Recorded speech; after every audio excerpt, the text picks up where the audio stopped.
Olá, bem-vindo à semana de treinamento para líderes de casais. Com certeza, esse tempo que vamos passar juntos vai agregar muito valor à sua vida, à sua liderança, ao seu ministério. Durante esta semana, você vai aprender o passo a passo que você precisa seguir para ser um líder de casais bem-sucedido.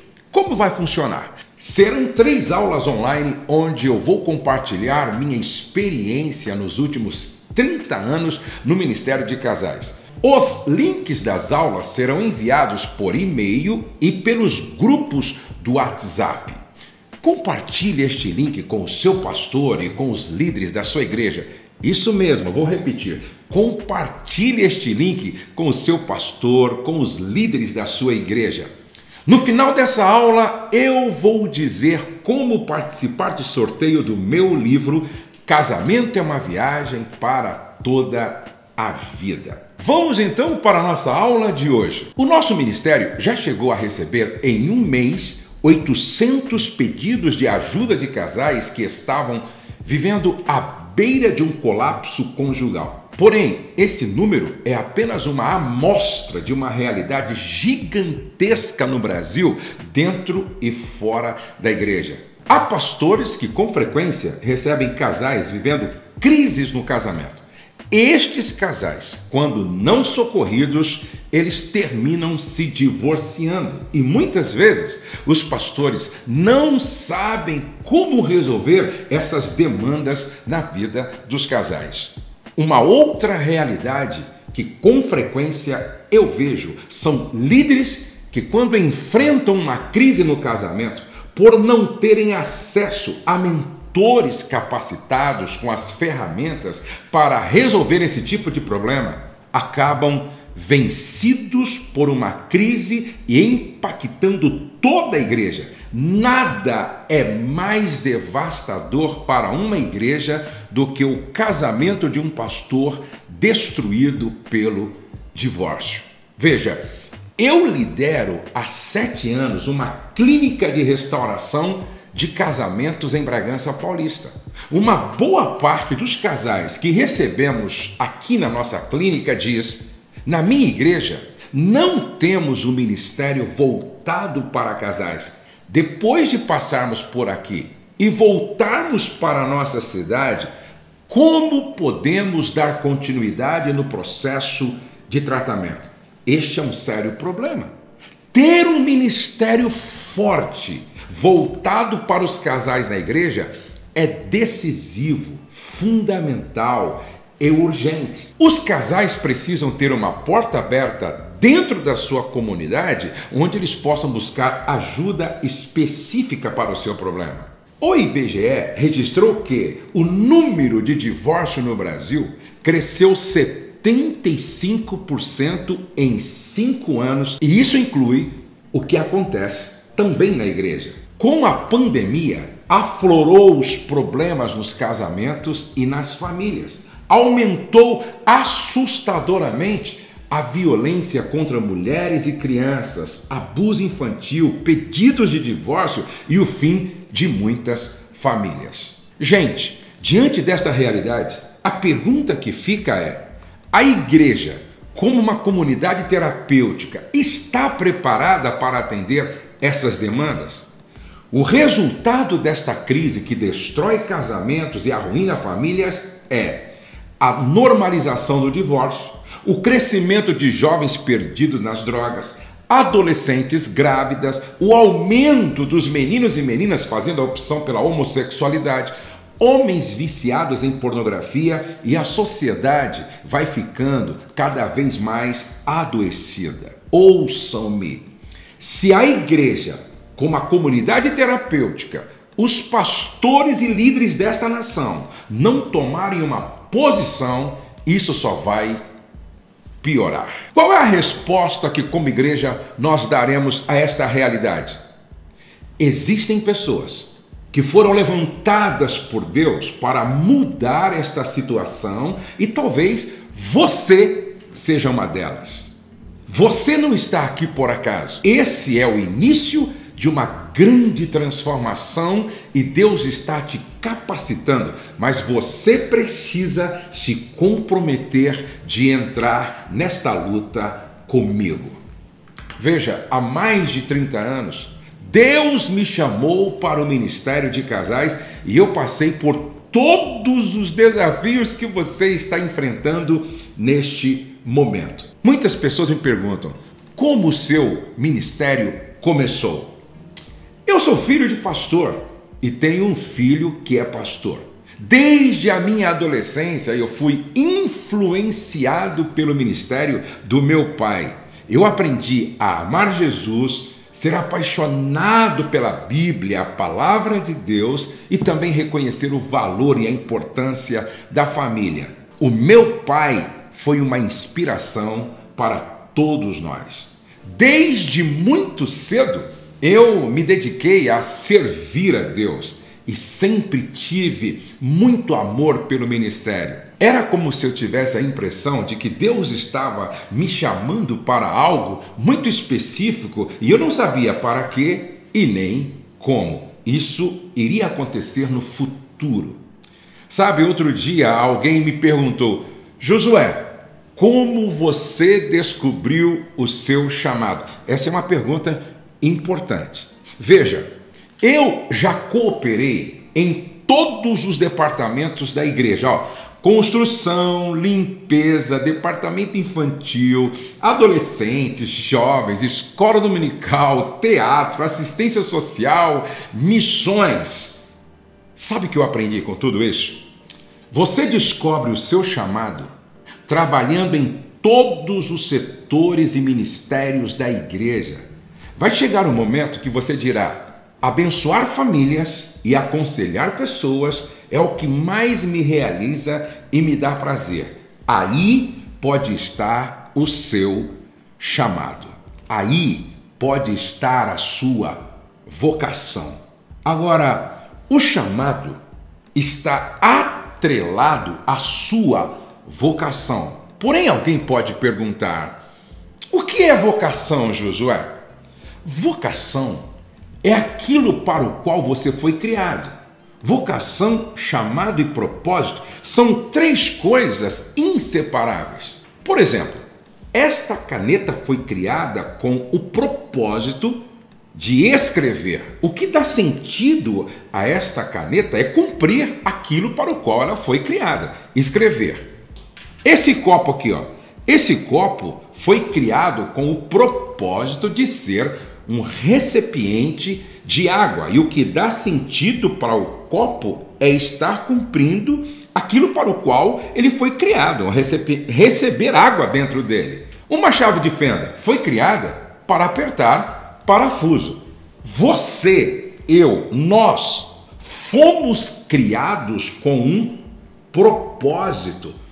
Deixar de viver o seu propósito pode ser a razão da falta de um sentido maior para a vida. O que dá sentido para o copo, para a caneta, o que dá sentido para a chave de fenda é o cumprimento do propósito. E o que dá sentido para a minha vida e para a sua vida é estar cumprindo o propósito para o qual Deus nos criou. Hoje, você tem a oportunidade de encontrar a sua vocação e se capacitar para isso. Eu quero compartilhar com você o que aconteceu quando eu descobri a minha vocação e o meu propósito. Olha que coisa interessante. Quando eu descobri a minha vocação e comecei a trabalhar de forma direcionada, buscando me aperfeiçoar nesse ministério, logo de cara, eu comecei a alcançar alguns resultados. Porém, com o passar do tempo, surgiram alguns desafios que começaram a me desmotivar. É nesse momento que você corre um sério risco de pensar em desistir. Agora, quais foram os desafios? Primeiro grande desafio. Há 30 anos atrás, ainda muito imaturo, começando, as pessoas tinham dificuldade de acreditar no meu sonho e no meu potencial. Muitos diziam, Josué, você tem um grande potencial, mas como convencer os líderes, os pastores e as igrejas disso. Segundo grande desafio, a falta de recurso para fazer o que eu sonhava e planejava. O terceiro desafio, vencer a ansiedade, que muitas vezes me atrapalhou, me levando a me precipitar, complicando as coisas e ter que começar tudo de novo, alguns projetos. E aí você pode estar perguntando, como eu superei esses desafios? Como é que eu venci esses desafios? Eu sempre tive convicção da minha chamada e da minha vocação. Eu nunca me esqueço que há 30 anos atrás, um amigo me perguntou: Josué, por que você só fala de família? Só fala de família, só fala de família. Há 30 anos atrás. Aí eu fiz uma pergunta para ele: você conhece algum clínico geral famoso? Ele disse: não, só especialista. Então, eu estou me especializando em uma área. Aí eu fiz uma outra pergunta para ele: quando você pensa em lâmina de barbear, qual é a marca que vem na mente? Ele disse: Gillette. E em refrigerante? Coca-Cola. Em lanche? McDonald's. E em açúcar, na época era União. Eu disse: então, um dia no Brasil, quando as pessoas disserem Josué, vão lembrar de família. E quando as pessoas falarem sobre família, vão lembrar do Josué. Veja que há 30 anos atrás, eu já tinha convicção, certeza do meu chamado e da minha vocação. Eu sempre fui uma pessoa determinada e constante. Ninguém constrói um projeto de vida ministerial sustentável se não for constante e persistente. Eu me preparei para as oportunidades que eu teria no futuro. Guarde, escreva isso. Sucesso é a somatória de chamado, preparo, oportunidade de trabalho. Vou repetir. Sucesso é a somatória de chamado, mais preparo, mais oportunidade, mais trabalho é igual a sucesso. Eu li muitos livros, fiz vários cursos, participei de muitas conferências no Brasil e fora do Brasil, e até hoje eu continuo ouvindo, assistindo e lendo tudo aquilo que se relaciona à minha missão, ao meu propósito de vida. Sabe por quê? Líder nunca para de aprender para nunca parar de crescer. Uma outra pergunta que muitos me fazem: quando o meu ministério focado em casais e família começou a experimentar um crescimento exponencial? Bom, contando com o apoio de alguns homens de Deus que foram estratégicos na minha vida, a partir do ano de 1992, o nosso Ministério Família Debaixo da Graça começou a experimentar um grande crescimento, um grande avanço. Além dos seminários, encontros, congressos e treinamentos que passamos a realizar a nível nacional, um fator que foi decisivo para alcançarmos todo o Brasil foi a nossa entrada na televisão, em rede nacional e em dezenas de rádio por toda a nação brasileira. Hoje, nós temos uma audiência gigantesca nas redes sociais e em muitas outras mídias. Agora eu quero compartilhar com você aonde nós chegamos, aonde nós estamos hoje. Depois de 30 anos trabalhando com o Ministério de Casais e Família, eu já lancei 27 livros. Já passaram pelos nossos seminários, congressos, cursos, conferências, mais de 120 mil casais. Através da conferência Pastor Discipulando Pastor, já mentoreamos mais de 5.000 pastores e líderes. A maioria das igrejas no Brasil e nos países de fala portuguesa usa os nossos cursos e as nossas ferramentas. Já alcançamos mais de 900.000 seguidores no Instagram, mais de 1 milhão de inscritos em nosso canal no YouTube. Nos vídeos que postamos no YouTube, já atingimos mais de 60 milhões de visualizações. Hoje, nós temos um trabalho para combater o divórcio no Brasil. Essa campanha já impactou e abençoou milhões de casais e famílias. Eu digo tudo isso sem me esquecer jamais que tudo é para o louvor e glória do nome do Senhor. Eu tenho uma boa notícia para você. Você também pode chegar lá, ou melhor, você pode ir mais longe ainda. O nosso objetivo é formar líderes que façam muito mais do que nós fizemos. Você está no caminho certo. Após passar por esse treinamento, você vai acessar ferramentas que vão alavancar o seu ministério. Então, vamos ao ponto. Agora, eu quero te ensinar 3 erros que os líderes cometem no Ministério de Casais que você não pode cometer. Quais são os 3 erros que muitos líderes cometem no Ministério de Casais? Número 1.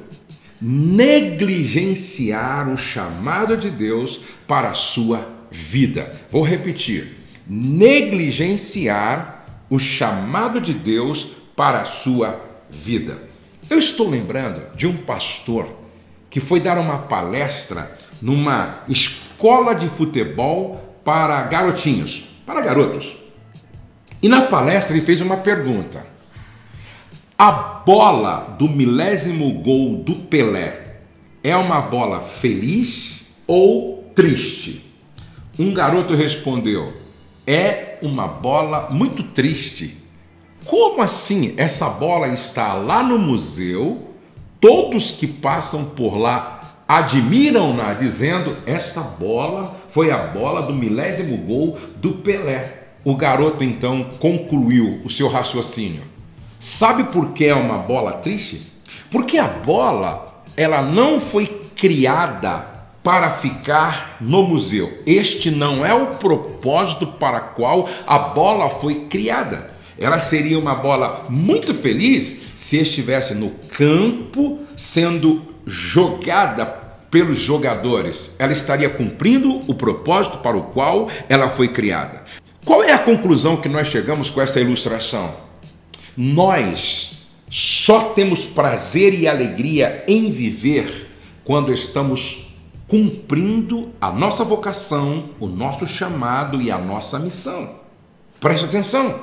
Quando você negligencia o propósito para o qual Deus te chamou, você passa a viver com um vazio e a sua vida parece não fazer muito sentido, porque o que dá sentido à nossa vida é exatamente estar fazendo aquilo para o qual fomos chamados, vocacionados, e é o nosso propósito de vida. Este é um erro que muitos líderes de casais cometem.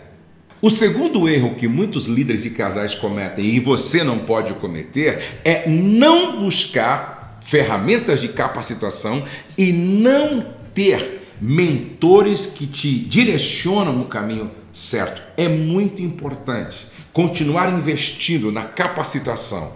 Eu costumo dizer sempre: líderes nunca param de aprender para nunca parar de crescer. Você precisa todos os dias estar buscando aprender para nunca parar de se desenvolver.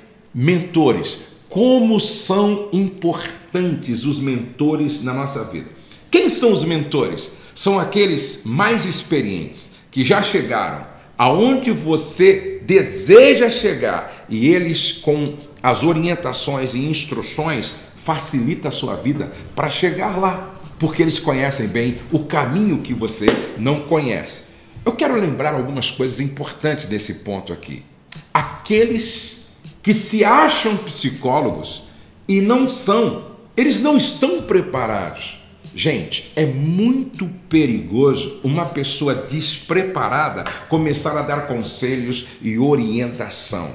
Um outro ponto que você deve entender: só pessoas preparadas conseguem ter o discernimento no aconselhamento.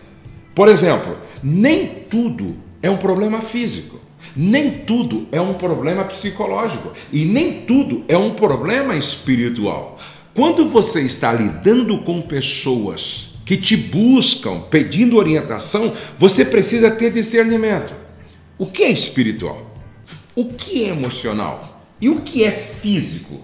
Quando falta preparo, a pessoa começa a dar uma receita para o espírito quando o problema está na alma. Começa a dar uma receita para o corpo quando o problema está no espírito. Agora, pessoas devidamente treinadas, habilitadas, preparadas, elas conseguem ter discernimento quando o problema é físico, quando o problema é emocional e quando o problema é espiritual. E o terceiro e último erro que muitos líderes de casais cometem, e você não pode cometer: não ter estratégias para alavancar os resultados do ministério. Vou repetir: não ter estratégias para alavancar os resultados do ministério. Isso depende da visão que se tem do todo. Isso depende das estratégias de eventos.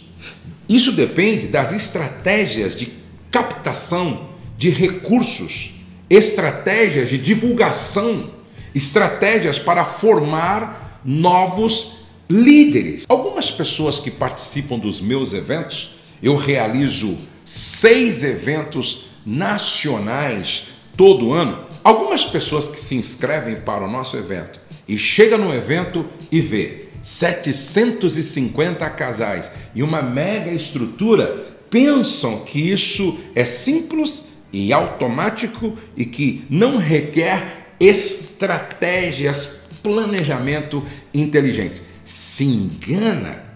Preste atenção: para você ter um ministério de casais e família muito bem sucedido, você precisa ter uma visão do todo, estratégias de evento, estratégia de captação de recursos, estratégia de divulgação, estratégia para formar novos líderes. É muito importante que você marque tudo aquilo que eu estou passando nesta primeira aula, a fim de você já começar a agregar valor à sua liderança e no seu ministério. Preste atenção: a próxima aula será liberada na quarta-feira às 20 horas. Nela, você vai aprender as principais estratégias que você precisa seguir para alavancar os resultados do seu ministério de casais. Para participar do sorteio do meu livro, basta acessar o meu perfil no Instagram, onde você vai encontrar a foto oficial do sorteio. Leia as regras do sorteio na descrição e siga as orientações para concorrer. Você vai receber também um PDF com o resumo desta aula lá no nosso grupo no WhatsApp. Então, se você ainda não entrou no nosso grupo do WhatsApp, é só clicar no botão aqui abaixo e entrar. Outro sim, deixe o seu comentário aqui embaixo falando qual é a sua maior dificuldade liderando casais. Durante esta semana eu vou fazer algumas lives no meu Instagram com conteúdos complementares. Não perca, hein? Amanhã, às 21h57, eu vou estar ao vivo no Instagram. Nos vemos em breve. Que Deus te abençoe com toda sorte de bênção.